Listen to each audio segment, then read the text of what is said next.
ubu rero tuko turabona n'abakobwa abana babigeme basigaye bipangira amazu sivyo bo benshi kumbure babikora kubera kumvuza amashuri ugasanga yiga kure yo muhira akaraba ama déplacement ko amayatashe bigace biba ngombwa yuko nawe nyene hari igikorwa bategerezwa gukorera urwo gwaruka kugira ngo uyu muvuduko bariko witerambere uzogume ari wa wundi kugira ngo n'abatoyi babo baze bashobore gutera imbere nk'uko n'abandi bari ku muvuduko witerambere. Ndazi ko hariho benshi abikora kugira bishimishe babone ko donc abazengurutse babone ko ari umuntu wahatari akomeye kubera ko akoresha imashini nyabwonko, ariko hariho abandi benshi bazikoresha kugira ngo biteze imbere bateze imbere n'imiryango yabo. Ni navyo byinshi biri freka ubu henshi hatandukanye haruze ama studio kuba ariko baraja kurondera ubuzi hanze cyangwa se gukora ubuzi hanze. Je ndabashigikiye cyane gose kuko wibuke ko nabasokuruza twumva ko bagenda ibuha bagenda imanamba mu Bugande n'ahandi kandi basokuruza baba bafise novuga amasi amera kandi wanashaka bafise ama etandi manini cyane gose ariko baragenda uyu munsi rero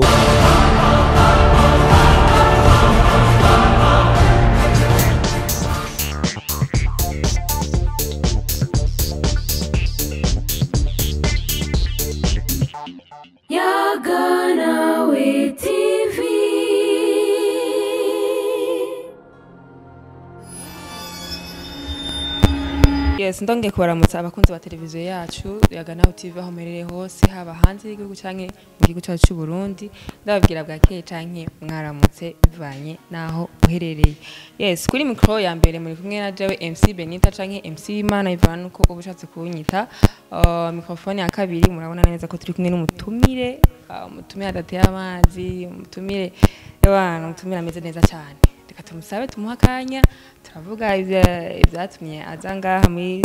studio za Yaganaho TV kugira ngo atuyagire kaze cyane mutumire. Muragize neza reka ntanguye kuramutsa wewe wantumiye ndamutsa nujya ari nyuma ya kamera hama ndamutsa abadukurikirana bose aho bari nkuko babivuze kumbe nimba ndababwira mwaramutse abo ni bamwe bariko badukurikirana mu gatondo ndababwire canke nimwiriwe ko ariko badukurikirana ku mugoroba abari mu Burundi nibo tutubwira mwiriwe. N'umuhinga canke n'umwigisha ashobora kutwiganira bimwe ku bijanye n'ugwaruka cyane no kwiteza imbere kugwaruka mu gihugu cyacu cy'u Burundi. Ariyo mpamvu twamuhamagaye muri studio zacu za Yaganaho TV kugira ngo atuyagire byinshi atuyagire bimwe adufashe aduhe impanuro. Ndabasaba ngo mufata agatebe kanyu kugira ngo atuyagire byinshi atwigishe. Ndamuhikaze kugira ngo atuyagire muri make kwiterambere ry'abajene canke ry'ugwaruka hano mu gihugu cyacu cy'u Burundi. Urakoze cyane MC Uwimana niko numese wavuze MC Uwimana. Urakoze cyane ariko harakaja mutanguye kuvuga ngo numuhinga numwigisha nakimvire ko cyane kweri sinje kukuvuguruza mugabo menga washizemo gushikuza ariko ntacyo bitwaye. Reka nduge kwijambo kubyo wavuze iterambere ry'ugwaruka ntabwo wabaye précise mugabo reka ngire ico no bivuga ko ubundi ugwaruka rw'u Burundi navuze mu Burundi ko ndi umurundi biraboneka ko bari kubagerageza cyane cyangwa se iterambere ryabo riri ku muvuduko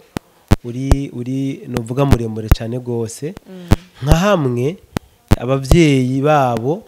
batoshobora kuba hafi cyane rino terambere rishobora reka mvuge kuzoba yari bicane gose kuko ubundi iyo tuvuze iterambere abantu bacu babona yuko ari reka mvuge rwarugezo umuntu ashikako akaba bayiho neza.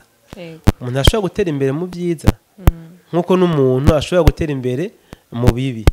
Rero aya ma generation bita ngo na Android niba atari ama WhatsApp yiwanyu muri ku muvuduko munini w'iterambere mu by'ukuri kuko mwarutse mu gihe igihugu gitekanye atantambara kirimwo.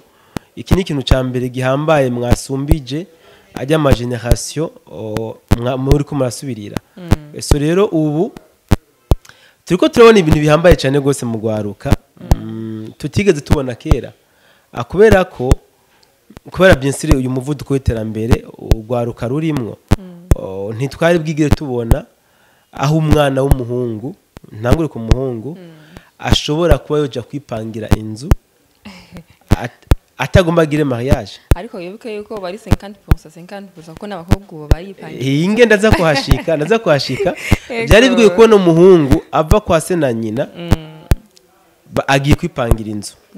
Papa we ba muri yo quartier, mama ba muri yo quartier, muga bagiye kwipangira. Benshi ubu barabikora usivye ko abatabizi bavyita ubuhumbu. Kubera ko bamwe bacaho nayo kumenga uriya musore yabikoze mu ntumbero kugira ngo aje gukora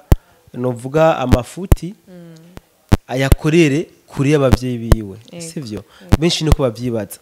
Bon, bien sûr hari ababikora kubera izo mvo, mugabo benshi ubu basigaye baronka amahera bakiri bato. Ramaze kuronka amahera akiri muto nako ugaca usanga bimusaba ko ataha ijoro rikuze kumbere kubera ko yaba yari karakora akazi kamucanka kandi bikamutera isoni kuba yotahira ko abavyeyi. Cyangwa ugasanga ibyo mutera isoni bien sûr kuba yozana umukorege bakorana akazi ngo tore muhati ko turakora uko nakuriya mfashe uko agaca hitamo kuja kwipangira. So iki ni kimwe novuga ko ari ikintu gihambaye cyane gose ciza cyane gose aho reka mvuga ugwaruka bw'u Burundi bamwe n'abandi ashobora no kurera ku kazi ariko arakora kugira ngo arabe ko yiteza imbere kandi yateye imbere buriya abenshi abana b'umutima bateza imbere n'umuryango. Umuryango uteye imbere baca bavuga ngo hacakurikira ishengero riteye imbere ubwo n'igihugu kiba cateye imbere. So iyo ni inzira ya mbere mvuze. Inzira ya kabiri ubu rero tuko turabona n'abakobwa abana babigeme basigaye bipangira amazu, sivyo? Bo benshi kumbure babikora kubera kumvuza amashuri. Ugasanga yiga kure yo muhira akaraba ama déplacement ko amayatashe bigace biba ngombwa yuko nawe nyene yipangira. Toujours babandi badatahura umuvuduko ugwaruka ruriko ndavuga umuvuduko w'iterambere babona yo kumenga ujya mukobwa yabaye katamanikiko yabaye yananiye abavyeyi none bamwirukanye canke ingeso ziwe mbi zatumye ava muhira. Ariko siko biri kuri bose. Abenshi babikora ku mvo z'amashuri, hariho n'ababikora ku mvo z'ubuzi, ariko kandi ntitwibagire yuko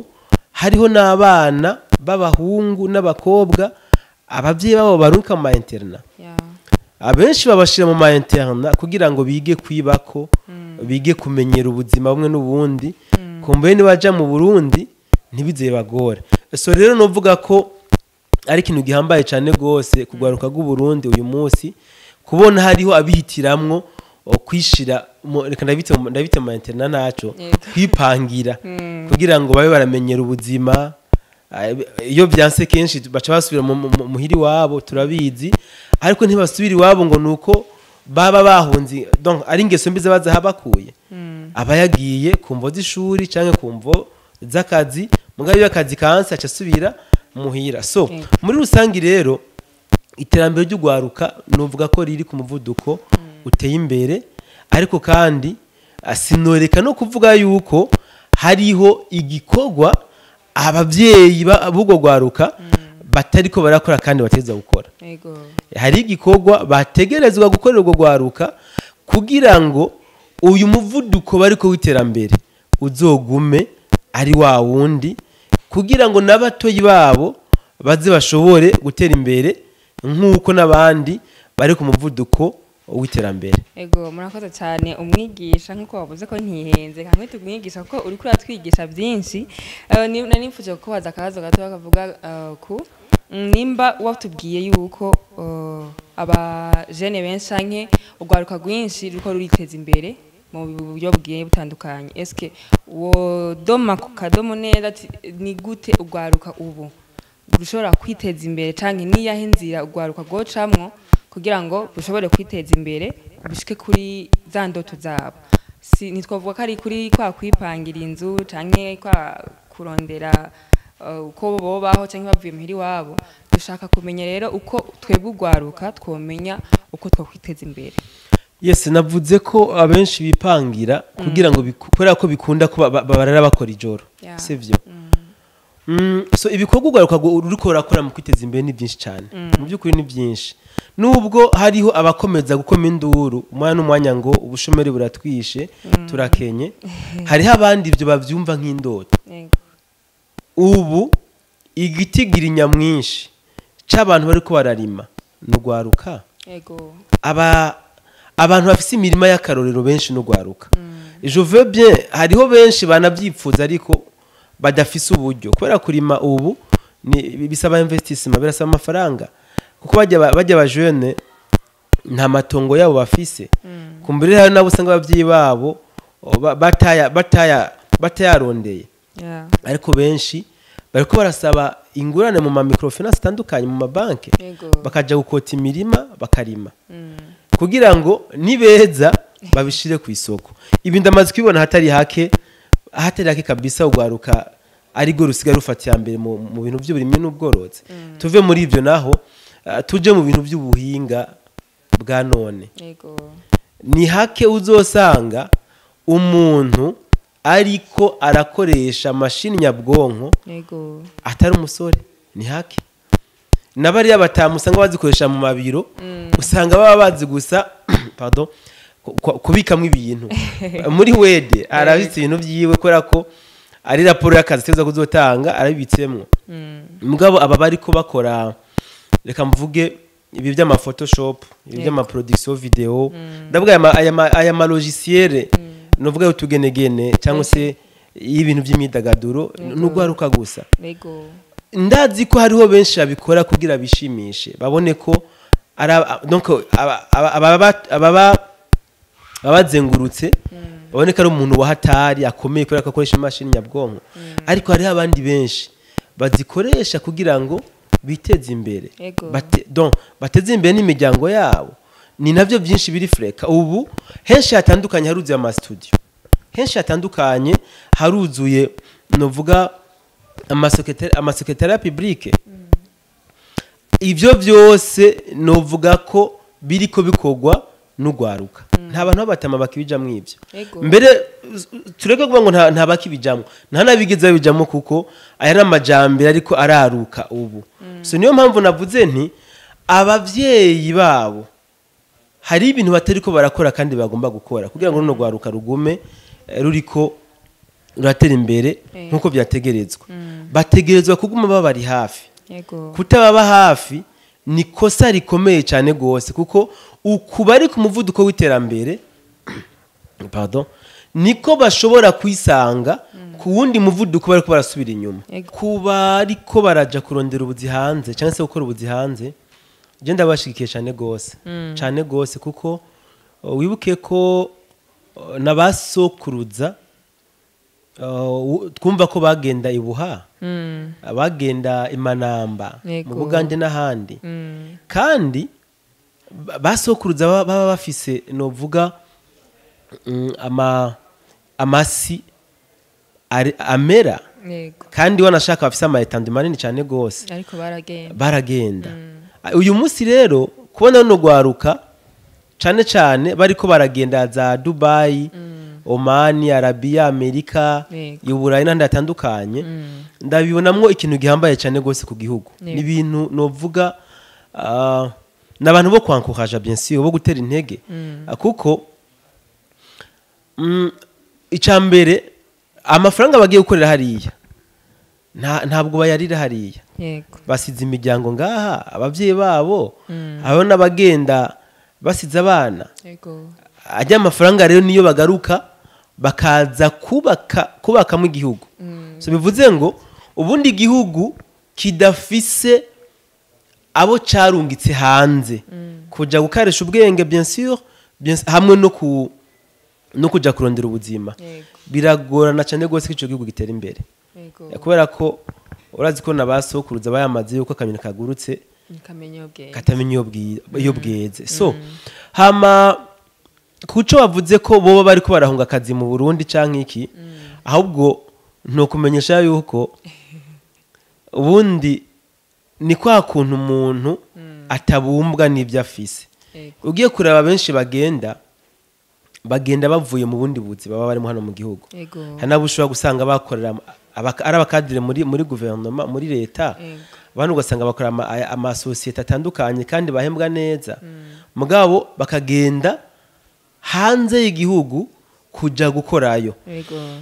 just mvuga yuko baba bahunze akazi ko mu Burundi canke baba bagasuzuguye oya ahubwo ni bya bindi by'uko umuntu aguma kenera akarenzo donc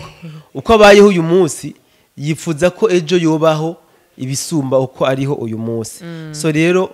ni ibintu byiza cyane gose mu by'ukuri jewe ndabibonamo ko ari ibintu byiza nubwo hari abagenda batagira umugisha bitagenda neza ariko muri rusangi abagiye mu nzira nziza kandi bagiye gukora ibyo byabajanye abenshi turafite intahe zabo ko ibintu biba byifashe neza baragaruka bakagira bakubaka igihugu nabivuze neza jembe ndafite n'abagenzi biwanje nzi bagiye bari mu bihugu bya Burayi bamwe abandi bari mu bihugu bya Amerika ariko hariho n'abatagaruka ngo bagaruke mu gihugu cyabo cy'amavuko ugasanga bego bien sûr barubaka barafasha imiryango mugabo kugaruka mu gihugu ugasanga ntibikunda bo kutavuga ko hariho n'abavuga nabi igihugu bacipfuriza inabi bo je ndiko mvuga muri angle yabajya bafise umutima ku gihugu sibyo nibo navuze ko hariho bien sûr abatagaruka mugabo uko biri kose amazi arashuha ntaheze ngo yibagire bumbeho sivyo hari abatifuza ko babugaruka mu Burundi kubera uburyo baba babuvuyemwo hari abava mu gihugu bahunze kandi abantu bahunga ibintu bitandukanye hari ababa bakoze amakosa atuma bakurikiranwa n'ubutungane abo kabisa iyo bagiye kwimvira kugaruka ntibikunda hariho n'abandi bahunga kumvo z'umutekano wabo muke kumbura ugasanga bafitongo na kanaka hariho n'abagenda mu mahoro kanaka kaca agomba kumwica agaca yihungira hariho n'abandi bavuga ati rero je ngiye ku kazi naronsa akazi hanaka ngiye gukora canke bandangiye kanaka nshobora kuronka akazi reka ngendeyo ndakarondere ari yondi abo bose nababa basohotse igihugu kandi ndahamya yuko abo bose agatima kaguma kadoda kiyumvira ku gihugu so sinje kuvuga kuri bajya bavuga nabi igihugu canke bagira iki kumva no babishaka nabyo tuzivuga ko ndafite ibyo bavuga ko kandi bitari bike hama ndashaka mutubwire nimba hariho nimba leta ihokonesa ivyo eske hoba hariho ivyo leta iriko irafasha abo ba jeune kugira ngo nabo bagire kuco bigejejeho canke se nk'umwigisha ngo twatange twivuga hari ico dusabira nk'abajene bo icambere je ndazi yuko leta y'u Burundi iriko irakora utwigoro dutandukanye ironderera ama opportunity gwaruka kugira ngo ruje kuja gukora mu bindi bihugu bitandukanye bari comfortable ndavuga umutekano wabo gubahirijwe kandi banitaweho sivyo turazi yuko abarundi benshi baciye muri Serbia kandi iyo Serbia ni imiryango bayugururiwe na leta y'u Burundi ni kubwumvikana leta y'u Burundi yarageranye na Serbia kandi nubu hariho n'amakuru ndiko ndumva yuko vuba kandi imigenderanire ishobora gusubira kugenda neza hagati y'Uburundi na Serbia saho gusa n'ibindi bihugu bitandukanye tureke n'ivyo nimba leta itanga amaburse yo kuja kwiga kugwaruka cyangwa kuja gukora amaformasi atandukanye mu bindi bihugu bitandukanye utwo twose n'utwigoro tikirakora kugira ngo yugururire inzira abene gihugu baje kwagura reka mvuge amahorizo baje gukarisha ubwenge baje no kuronderera inyuma y'igihugu cy'u Burundi so rero kwiyumvira yuko hari ibindi leta yokora birenze ivyo nibaze ko ari kwihenda kuko leta erega leta yifuza ko umwene gihugu mu vyifuzo vyiwe vyiza abishikako. Leta ifise devoir yo korohereza umwene gihugu kugira ngo abeho neza. Rero ndahamya yuko ibishoboka byose leta iriko irabikora, ariko cyane cyane ikikije kuri ibi byo kubaja hanze. Je ndazi yuko atamurundi numwe ari mu gihugu kirimwo ambassade y'u Burundi yagiye kwimenyekanisha ashobora kugira ikibazo leta bonde ntiye intervene. Ibyo sinaranye nce ndabivuga kuko hari aho biza bivugwa yuko hari umuntu Murundi cyangwa umurundi kazi ari muri ivyo bihugu biri hanze bagenda gukoramo ashobora kugira ingorane mugabo leta ntigira icyo bivuzeko. Oya iyo ni indi affaire nitwije ko cyane gose kubera ko abaja hanze batwagwa na twinshi sivyo, ariko urumva neza ko abajene tuba tuko tubipfiramo inge gato sivyo. Abaja hanze bagenda mu nzira nyinshi. Ndagwa akarokoro cyane gose hano muri Kenya hari abarundi benshi bari muri Kenya badafise uburenganzira bwo kuba bo muri Kenya sivyo. Abenshi muri aba ntibanashaka no kumenyekanisha muri ambassade kariyo bari sivyo. Mbonanze karo muri Kenya ko hafi ndazi ko no mu bihugu bya Burayi hari abari mu bihugu hari habariyo badafise uburenganzira bwo kuhaba. So rero bene aba iyo bagize ingorane kenshi batumwikomo kuri leta kandi batigeze bashaka kumenyekanisha yuko ariyo bari. Ibi rero turagerageza kuba gutahura leta. Leta ntabwo ari Imana ngo ishobore guca imenya abarundi bose ahantu bari batagiye kuyimenyekanisha canke imenye yuko bafite ibibazo ibi na biriya. C'est vrai hariho abarundi bashobora kuba bomererwa nabi mu bihugu bitandukanye mugabo leta ntibimenye. None leta itabimenye umva yokora kwiki? Je cyo nkunda guhanurira abantu nuko wewe ugiye mu gihugu runaka gerageza kurondera ahari ambassade y'u Burundi. Sinzi kuri abibona kubakizwa kenshi nkunda kubona kubakizwa umukizwa ni avuye ruguru akazi ni Bujumbura. Ikintu cyambere akora abanza kurondera ishengero azosengeramo. Ibi rero byakagomba kuba ku murundi agiye hanze y'u Burundi. Ubwishikayo ikintu cyambere bakagomba gukora iyo yaranje umenye ahantu hari ambassade y'u Burundi unimenyekanisha kugira ngo niwagira ikibazo ambassade ikimenye byihuse hama intervene. Ni nakaka mumbana notera abarundi muri ko muyumvira kuba murenga imbibe z'u Burundi bakaca bimvira ko leta yabataye. Voilà ego ndashaka ko wo dufasha ko abajene benshi baradukurikirana kuri ino televiziyo yacu yaga nawe ubatahuze neza ko hari abavuga ko kwiteza imbere ari gufasha umuryango nawe akifasha yaguze imodoka yaguze inzu nziza parcelle arayifise akibaza ko kwiteza imbere. Ubatahuze neza na neza kwiteza imbere icari cyo donc muri rusangi ntibafishire mu mitwe ko kwiteza imbere ari byo mpejeje kuvuga. Ucubereka n'inzira bakwiye gucamo kugira ngo bashobore kuba boshika kwiterambere ryabo. Iki kibazo cyawe kiremereye cyane gose. Bo ubundi kwiteza imbere ubwa mbere no guhindura ivyumviro bibi sivyo. Ubwa mbere umaze guhindura ivyumviro bicaye gusaba kandi kunahindura n'abagenzi kenshi nkunda kubivuga. Aha ndi kumvuga kuri ba bantu bafise abagenzi bo gusangira inzoga gusa n'itabi atabindi vyumviro baganirako sivyo, kuko buriya bajya bagenzi babenda gashireko nibo bantu ba mbere bagutuma wewe udashobora kuba wotera imbere. So bajya umaze kubacika ko rero ucugerageza urondera abagenzi babayeho ubuzima nawe ukeneye kuba wobaho sivyo. Nimba ukeneye kuba woba nk'umutaxi vero par exemple ucurondera abagenzi bafite amakinga. Niko bimeze. Ukeneye kuba umumotari ucurondera abagenzi banyonga amamoto kugira kwigisha nivyo. So ukeneye rero kuzoba kumbere nk'umurimyi